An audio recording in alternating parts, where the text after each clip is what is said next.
નીચે ઉતરો, નીચે એના બેસને કઈ મતલબ નથી. નીચે તો ઉતરો, તમે લોકો એકવાર જોવો નહીં. નીચે ઉતરો, નીચે. એમ સેલ્ફી લેવાની કોઈ મતલબ નથી. સેલ્ફી લેવાની કોઈ મતલબ નથી તમને. બરાબર, નીચે ઉતરો, નીચે તો ખબર પડે કે કેવી રીતના રહેવાય, કેવી રીતના અહીંયા રહેવાય. બરાબર, નીચે ઉઠીને જોવ. બરાબર, તમે બેસીને તમે સેલ્ફી જે પાડો છો એ મતલબ નથી કે તમે બતાવો છો કે અમે સેવા કરીએ છીએ. હે, એ જ વસ્તુ તમે ફોટા ને બધું કરે છે તમે. બરાબર, નીચે ઉતરો ને પાણીમાં તો નહીં પાડવાના ફોટા. નીચે ઉતરીને પાડો.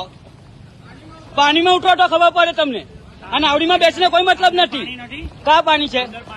આવો ચલો અંદર ચાલતા આવો. નાવડીમાં તમે નાવડીમાં ગયા. નાવડીમાં જઈને શું મતલબ છે તમને? પાણીમાં ઉતરો, પાણીમાં તો ખબર પડે તમને કે કેવી રીતના રહેવાય. બરાબર, તમે જે સેલ્ફી લેવ છો પાણીમાં ઉતરીને લેવો. બરાબર, નીચે ઉતરો, પાણીમાં આવો તો ખબર પડે તમને કે કેટલું પાણી છે ઘરમાં, કેટલું પાણી છે બહુ જોવા મળે. નાવડીમાં બેસવાની કોઈ મતલબ નથી તમને.